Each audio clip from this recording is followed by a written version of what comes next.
Hello and welcome back to Office 365 Insight. Today we're going to talk about what is distribution list or distribution group. And if you are following up my series of video, you can go back and always watch the video about what is Microsoft 365 groups, user management, adding a custom domain, and so on.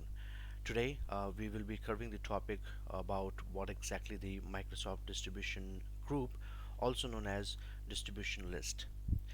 So, the very first thing which we need to understand, this is a feature within the Microsoft that allows you to group multiple email recipient under a single email address. So when you send an email to a distribution list or a group, it automatically forwarded to all the user of the group. This simplifies the communication, especially for the large team, department, and organization, wherein the same message needs to be reached to the multiple people. For example, if you ever worked in the multinational organization, they used to send an email regarding any policy change, regarding the upcoming holiday, or regarding any events. So obviously they are not sending to each email individually. So what they do is to simply add all the email address into one distribution list and send an email to that distribution list or group, and it's forwarded to all other users. Also, we will be covering how to create a distribution list or group from the admin console. We will also see how we can create a dynamic distribution group from the Azure portal. Now, when it comes to dynamic distribution group, this is something wherein we are not pre-decided whom to send the email. So this will be dynamically allocated based on the attribute which email needs to be sent to which user. We will see that as well. Also, we will be covering how to use the list of word to wish to block to prevent the Microsoft 365 group. For example, if you don't want any name to be created with that group, for fun, sometime employees create a group with some profanity. So if you want to block those words, or if you have some reserved name which you don't want the other user to use with that group name, we can block that. The next, we will be talking about how we can add a prefix and suffix in every group. So if you have a requirement wherein you are following the naming convention, then you can use the suffix or prefix in order to maintain the naming convention. And the second last topic which we're going to cover up is what exactly the security group is and how we use them, and what is the mail enabled security group. So that will be the today's agenda. So without wasting any single more minute, let's dive into it.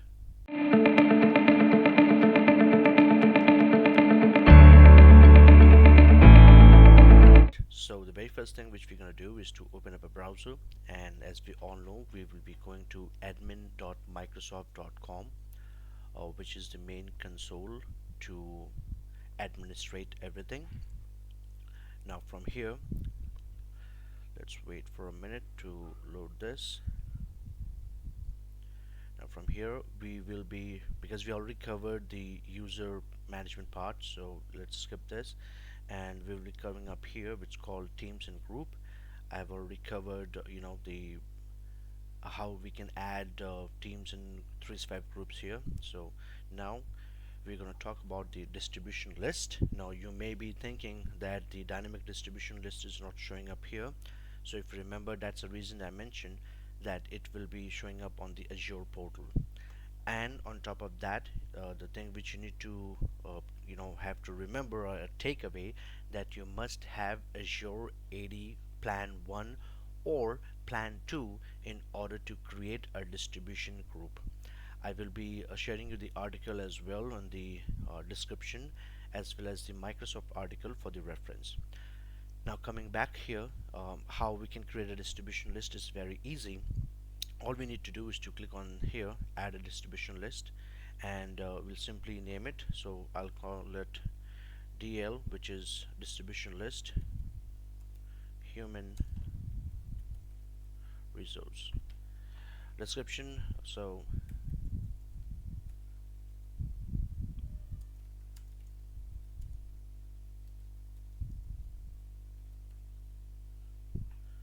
alright, right, and we'll simply click on next.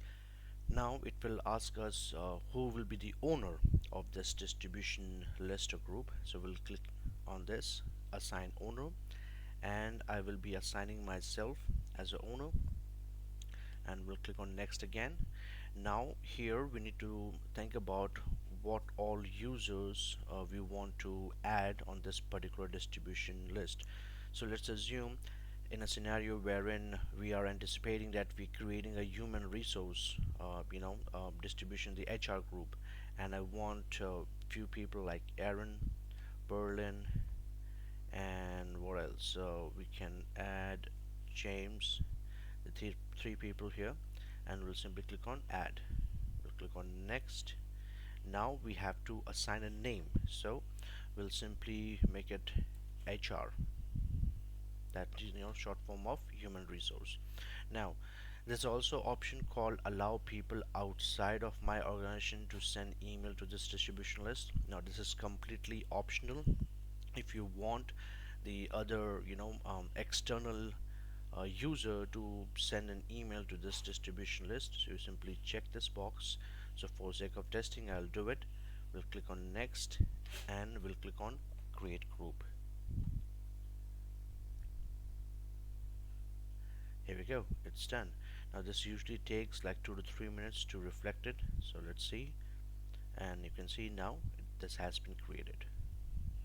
Alright, so to demonstrate how distribution list works, what I did, I simply logged in with the user mailbox. Like we have added James, so you can see James is logged in here, and similarly I have logged in Aaron.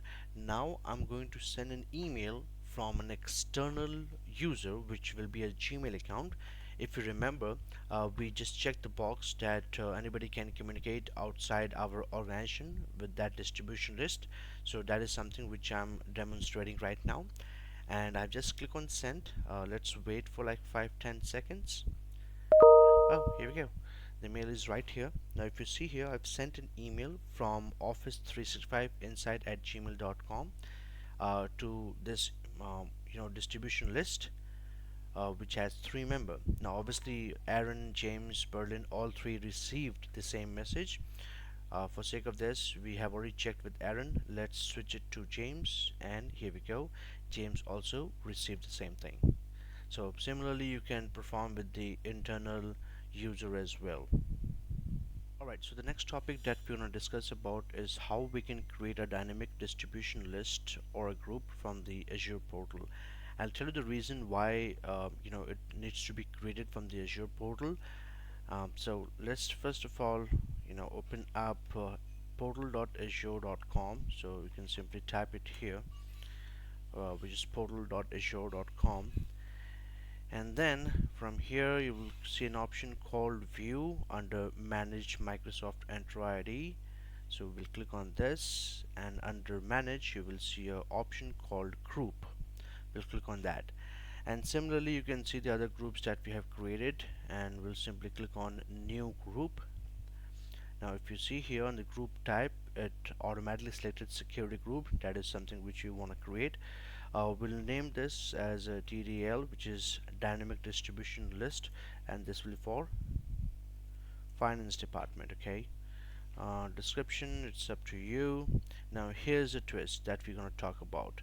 If you don't have Azure AD Plan 1 or Plan 2, you will not going to see the option called dynamic user or dynamic device.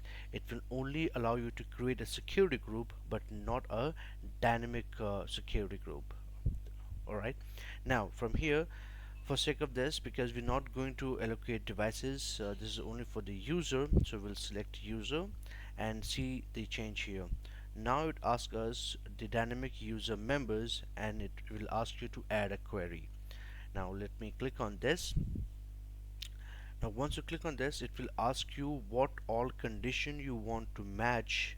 Based on that, it will pick up that user and add it to that distribution list. So don't get confused, it's very easy. What I'm all gonna do, I'll click on this property, and you will see the the different types of property which you can select. For example, you can select based on employee ID, you can select based on job title, and the list goes on.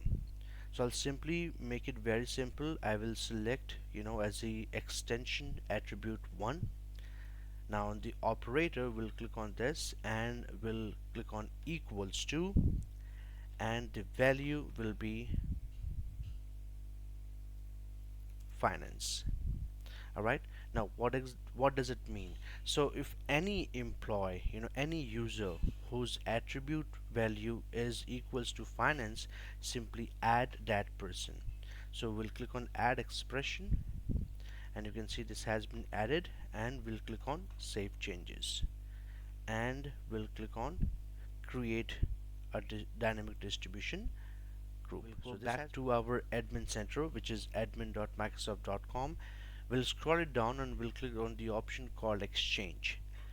Now once the exchange portal gets loaded, we'll come to the mailbox and we will select the employee that we have to have on that dynamic distribution group. Now keep in mind, this is something which you need to decide when you are onboarding a user. So I'm just showing you as a testing purpose that how we can have Aaron Hansen on that group, but this is something which you have to decide while creating these user. Now from here you will come to the option called others, and there you'll find an option called custom attribute. We'll click on that, and you can see the list of custom attributes here. I'll simply add finance here, and we'll click on save changes, and that's it. Within 5 minutes this particular user will be showing up on that list.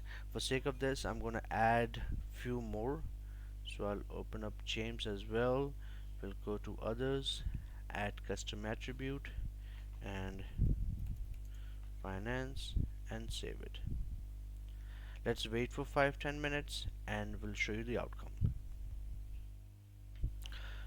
Alright, so it's been more than 10 minutes now, so we'll come back to the dynamic distribution list or group that we created, and if you see, finally we have the two members that we created. So this is how you can add or create dynamic distribution list. Now the next topic that we're going to talk about is how we can block words, and how we can not to allow user to create groups with the name which we don't want. So we're simply going to come back here again. Under the groups, you'll find the option called naming policy. Under that you'll see two options called blocked words and group naming policy. Simply come to the blocked word, and here you will find the option to upload a CSV file with the name that you don't want your user to create a group with. Make sure that there's a limit of 5,000 word, which you can see clearly here. So simply upload it, and that will take the effect. The next thing that we're going to cover up is how you can follow up the naming policy. So we'll again come the same place and click on the group naming policy, and here you'll find the option to add a prefix or a suffix. So you can, based on the requirement, you can check the box and simply add the prefix and suffix. Alright, so the second last topic which is left is what is security group and what is mail enabled security group. So I'm going to cover both this topic in one go, because more or less the security group and mail enabled security group, the functionality remains same. It just the mail enabled security group allow you to send and receive emails, versus the security group does not. So we're going to jump to our admin portal. Now if you again come back to teams and group and active teams and group, here you'll find an option called security groups, and there you'll see two options called add a security group and add a mail enabled security group. So security groups are used for granting access to Microsoft 365 resources such as SharePoint, things like that. Now security group can contain user or device, both. And creating a security group for a device can be used with the mobile device management services such as MDM, which can be managed by Microsoft Intune. Now, I know this is sounds very complicated, but if you follow up my upcoming videos, everything will be clear. I'll tell you why. Now, if you remember, when we were creating a security group, the dynamic distribution group, there's an option which we were getting here whether you want to assign a user, dynamic user, or whether you want to assign to a dynamic device. Now, let's assume that you are creating a security group for the purpose wherein you want to assign a policy on based on your device. For example, you don't want your user to change their wallpaper. It has to be a static wallpaper for everyone. So for that, you can use a security group and add all the devices here, and that will gonna work. And similarly for the mail enabled security group, as I mentioned, the functions for the security group and mail enabled security group is same, except this cannot be dynamically assigned through the Microsoft Entra ID, and that cannot contain devices. Now, this is all that we have. If you really have any question, if you have any doubt, feel free to put down in the comment section. I would love to answer it. And if you really like my video, please do subscribe the channel and click on the bell icon for more updates. That's all for mine today. Thank you very much. Happy learning.